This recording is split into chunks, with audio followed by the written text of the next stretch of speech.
Proceedings are underway in South Africa's genocide case against Israel at the United Nations International Court of Justice. The proceedings will continue on Friday as well. In its opening statement, South Africa called the Israeli state a silent killer of the people, quote unquote.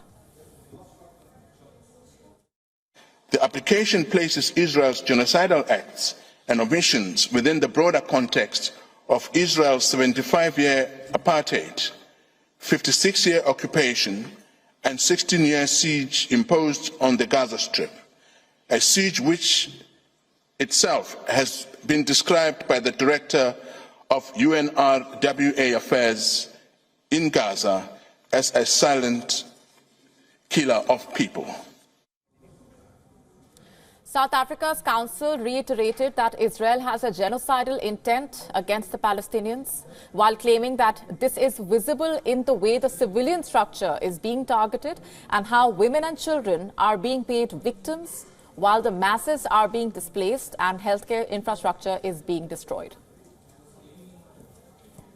Gaza, which is one of the most densely populated places in the world, is home to approximately 2.3 million Palestinians, almost half of them children. For the past 96 days, Israel has subjected Gaza to what has been described as one of the heaviest conventional bombing campaigns in the history of modern warfare. South Africa accused Israel of failure to uphold its obligations under the 1948 Genocide Convention. It also cited Israel's alleged failure to provide essential food, water, medicine, fuel, shelter, and other humanitarian assistance to the Gaza Strip. Both South Africa and Israel are party to the Genocide Convention.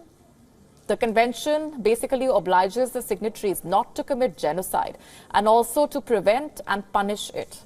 The treaty defines genocide as acts committed to destroy, in whole or in part, a national, ethnic, racial or religious group.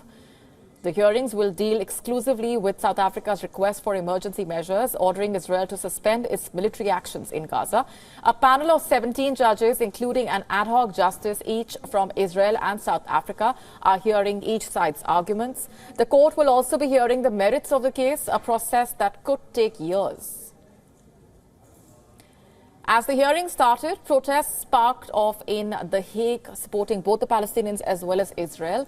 Pro-Israel protesters waved Israeli flags and held the pictures of hostages abducted by Hamas militants on the 7th of October.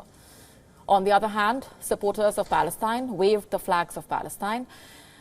Unlike the International Criminal Court, the International Court of Justice cannot prosecute individuals for crimes like genocide. Its rulings are not enforceable in practice, but its opinions carry weight with the UN and other international institutions. And this is not the first time such a case has come up.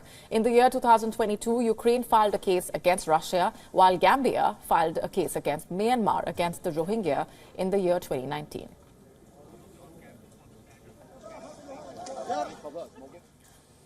More on this, our correspondent Susanna Pock has sent us this report from The Hague. She basically explains the potential impact of the ruling of the UN's top court in this case. Now, whether the judges decide that Israel must stop their military operations, that remains to be seen. We will most likely see a ruling within the next few weeks.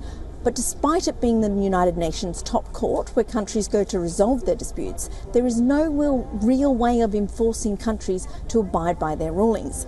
For example, Ukraine took Russia to the ICJ at the start of its war. The court said that Russia must stop the invasion, and Russia completely ignored them. And in 2014, the court issued an advisory opinion to Israel, saying that the wall inside the West Bank was illegal. That was 20 years ago, and the wall is still there. We've also seen a genocide case brought to the court against Myanmar back in 2019, but the case is still ongoing. For Israel, this case is a very big deal, and they are defending themselves in court and in person. The Genocide Convention was established after the Second World War and the Holocaust. This is very important to them. If the judges rule against Israel, it will most likely have diplomatic and political consequences and have an impact on their reputation on the global stage. This is Susanna Polk reporting from The Hague. And for more on this, we also have with us our correspondent, Kalden Ongmu from Johannesburg. Kalden, first of all, if you can summarize for us the proceedings that we have witnessed so far and what South Africa has been pushing for. So, Molly, the first day of Israel versus South Africa genocidal case is a wrap. The second day, tomorrow, we'll hear oral submissions from Israel.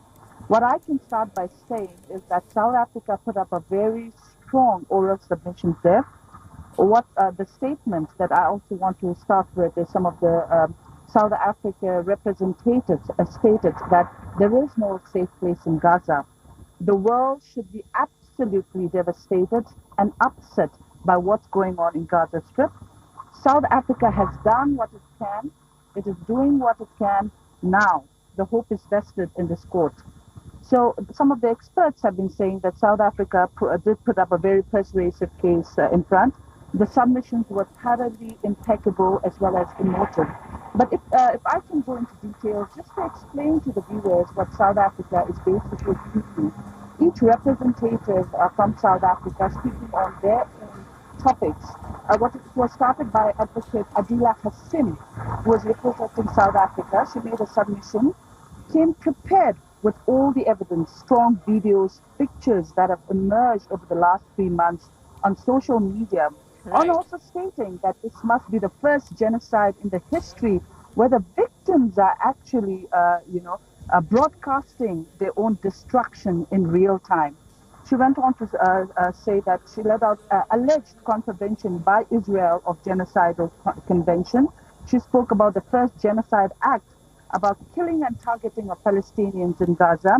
She also spoke about the second genocide act that Israel is committing, seeking their inflicting bodily and mental harm on the Palestinians. Also going around to say is Israel is imposing conditions on Gaza that cannot sustain life and calculated to bring about the destruction. And also she ended her oral submission stating that, pointing out basically things that idea of course a Gaza healthcare system is making life, including reproductive life, very unsustainable.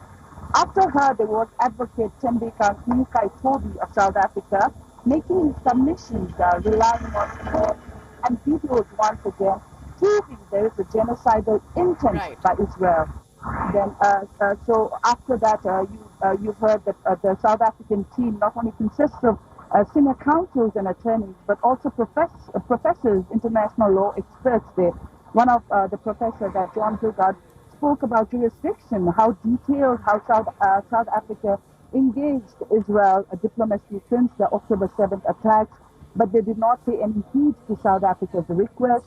He says there's still between the two countries that exist right now.